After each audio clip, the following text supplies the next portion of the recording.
A man parked his Bentley outside of a prestigious bank in London. He rushed into the bank and told the official he would like to borrow £50,000 straight away. The clerk explained to the man that he would be liable for interest at a high rate for the whole 5-year term. "Yes, I understand," agreed the man. "Do you have something you can use as collateral against the loan?" asked the clerk. "Sure," said the man. "That's my Bentley outside. Here, take the keys."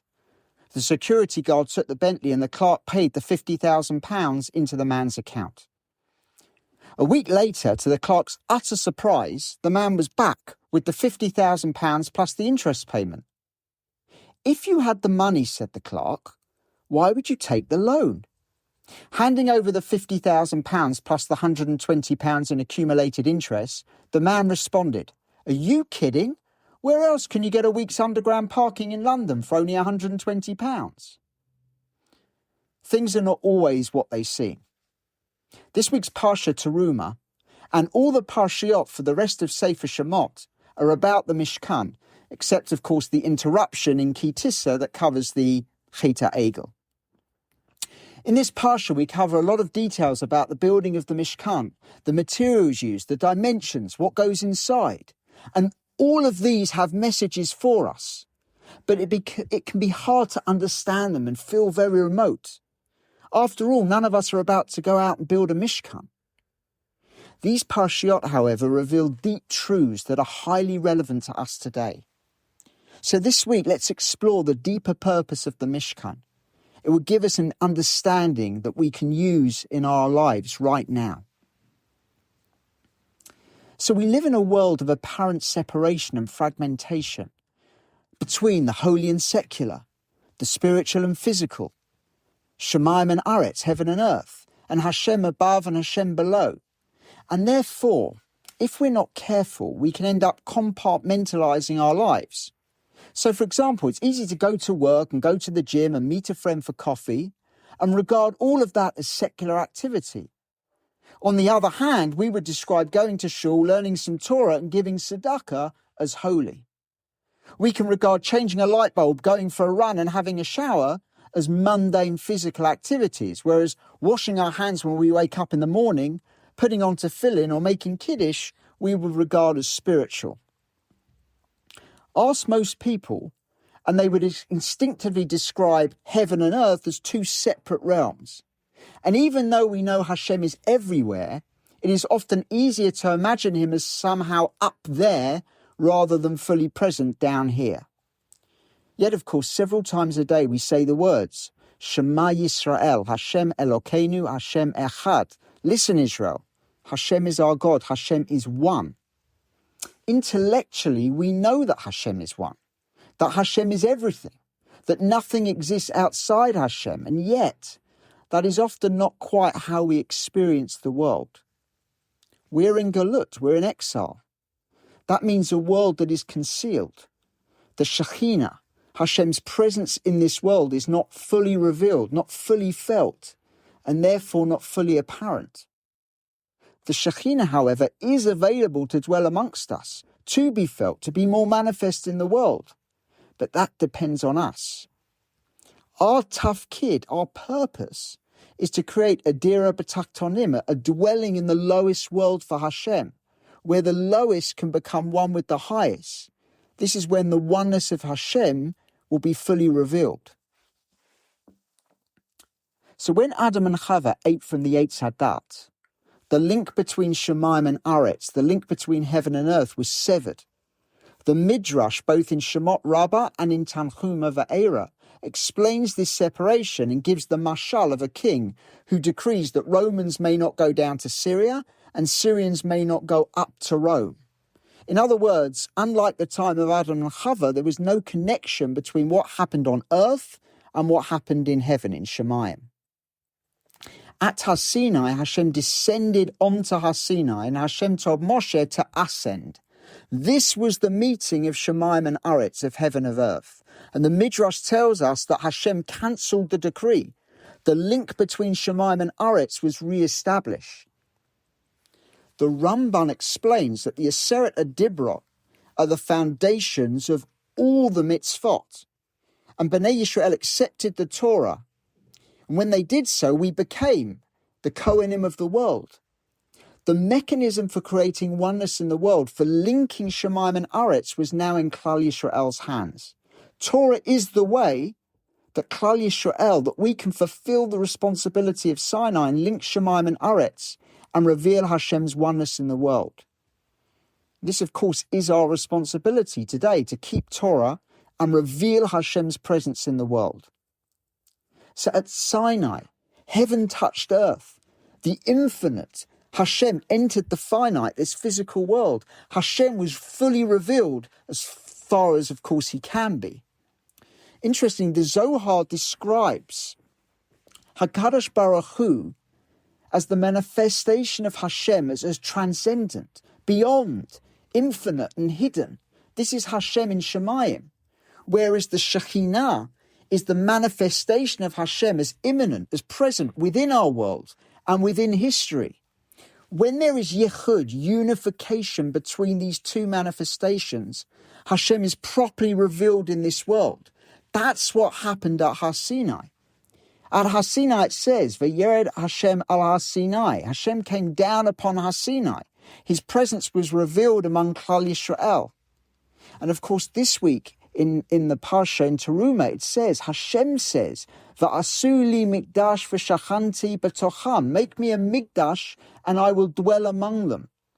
The Ramban explains that the Mishkan, which of course later becomes the Beit HaMikdash in Yerushalayim, is a continuation of Hashem's presence among the people. It's the unification of Shemayim and Aretz, of heaven and earth, in an enduring dwelling place.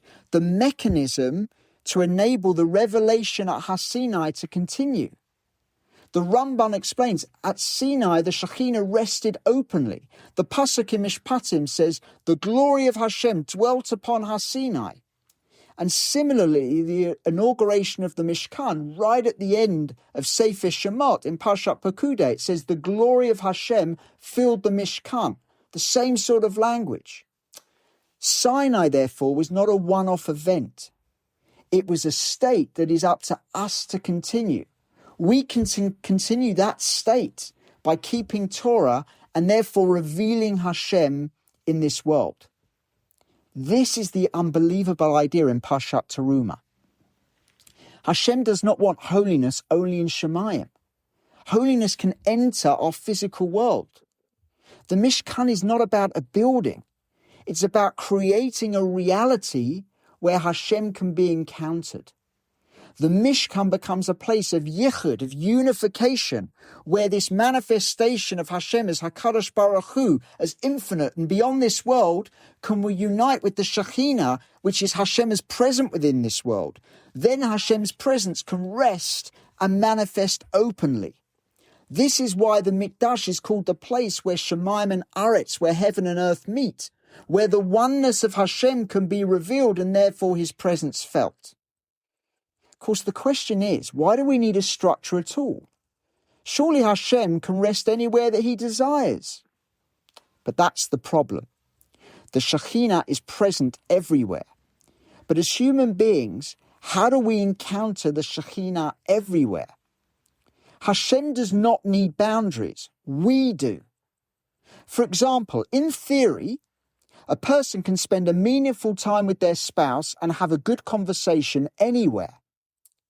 But when you make a meal, set the table, light candles, dim the lights and remove distractions, you are creating a space where the moment matters, where both people, husband and wife, can be present and take the time to encounter each other meaningfully. Relationship requires encounter, and encounter requires focus. The Mishkan creates the space where an encounter with Hashem can happen.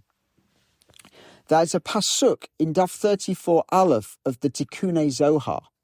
And it says this, it says, if the Shekhinah is not there, he does not descend there. What does that mean? It means if the Shekhinah is not there, if there's no vessel with which to encounter the Shekhinah, if you don't create the right conditions, then Hashem's presence cannot be encountered. If the Shekhinah is not there, he does not descend there. The Mishkan, the Beit HaMikdash, is not about getting Hashem to come down. It's about building a world where Hashem's presence can be felt and encountered. This means keeping Torah to create a society that is sanctified, that lives with an awareness of Hashem. Then the vessel, the Mishkan, the Beit HaMikdash can be created to enable the counter to take place. The Shekhinah is always present in creation. The Mishkan is when that presence becomes a dwelling and can be encountered, can be revealed to us. Hashem at HaSinai let the link between Shemaim and Aretz be re-established. This is because at HaSinai, Hashem gave us the mechanism to bring the holy into our physical world. He gave us Torah and mitzvot. A mitzvah is not just obedience. It's not just undertaking the commandments that Hashem gave us. It's a way that we can change spiritual reality. Mitzvot are actually the mechanism to unite Shemayim with Aretz, to lift the Shekhinah from exile in this world and create yichud, unification with HaKadosh Baruch Hu. This is how we create a dwelling place for Hashem, a dira b'tachtonim, a dwelling in the lower realms. A mitzvah enables us to take something in the physical world and connect it with its divine root. Leather becomes tefillin. Money becomes tzedakah. Speech becomes tefillah. Business becomes avodat Hashem. Civil law becomes kedusha. Wine can become edut to Hashem as creator. Food can become sanctified. Intimacy can become holy. Mitzvot reveal the underlying unity of reality, the oneness of Hashem. That is why the Gemara in Brachot, in 8 Amud Aleph, said since the destruction of the Beit HaMikdash, Hashem has only one place where he reveals his presence, in the 4 cubits of halacha. Creating a dwelling place for Hashem means engaging with the physical world and elevating it to a spiritual level. Halacha, the mitzvot, is the mechanism we have been given by Hashem for achieving this goal. That is why it's so important that we stick to the details of halacha, because we don't understand how it works and we need to make sure we do the mitzvah, we do it right. Bezrat Hashem, we can do it once again and merit the rebuilding of the Beit HaMikdash and Hashem to reveal his presence fully by dwelling amongst us. There's a well-known story about the Chafetz Chaim. He once asked a Talmud, a visitor, "How are you doing?" "I'm doing well, business is good, Baruch Hashem," he answered. "How are you doing?" asked the Chafetz Chaim again. "I'm married to a fine woman and have a wonderful family," said the Talmud. "How are you doing?" queried the Chafetz Chaim a third time. "What do you mean, Rabbi?" asked the visitor. "I've already answered your question." "No," said the Chafetz Chaim. "I asked you how you were doing, and you answered me with what Hashem has done for you. He's given you a blessed family and prosperity. But how are you doing in your obligations? In the mitzvot, how many hours a day do you set aside to study Torah and increase your knowledge?" The priest Tzaddik, Rav Tzadok HaKohen, explains that there are 3 different sanctities. There's the kedusha of time, how we use our time, doing mitzvot, davening, learning Torah. Of course, by honouring Shabbat and Yom Tov, we create an encounter with the Shekhinah every week. There's the kedusha of space, making our homes a mikdash for the Shekhinah to dwell by keeping mitzvot, giving hospitality, treating each other well. Today we have the Beit Midrash and Beit Knesset where we can learn and daven and encounter Hashem. These, of course, are imitations compared with the Mishkan and the Beit HaMikdash. Finally, we have the kedusha of the Jewish people. Within Judaism, we have the Kohanim, who are a conduit between Hashem and Klal Yisrael. So, for example, when the Kohanim do Birkat Kohanim, they are a means for Hashem to bless Am Yisrael. But the Jewish people themselves are the Kohanim of the world. Hashem says, "They shall make a mikdash for me, so that I may dwell among them." But many Mefarshim translate it as that, so that I may dwell within them. The Malbim says the Israelites are commanded to build not only a physical sanctuary, but an internal spiritual sanctuary within each of their souls, to create a place for Hashem to dwell in the hearts of the individual. In Pasha B'Shalach, when we have Kriyat Yam Suf and we sing the Shira, we say Ze Keli V'Amvehu. Onkelos, Rashi, the Ibn Ezra, they translate that as, this is my God and I will build him a sanctuary.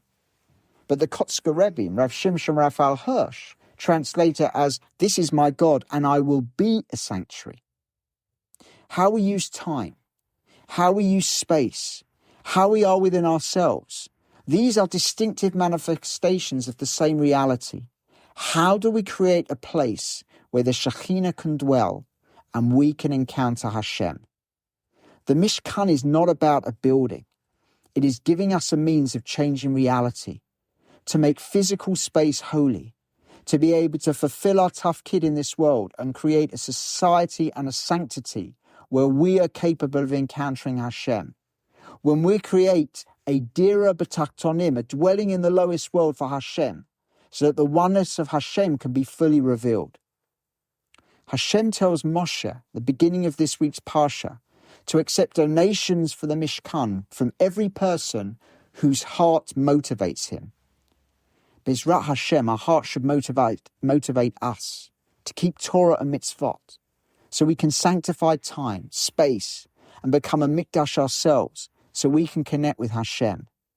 This is the reality HaShem has given us the power to create, to be able to live with the presence of HaShem.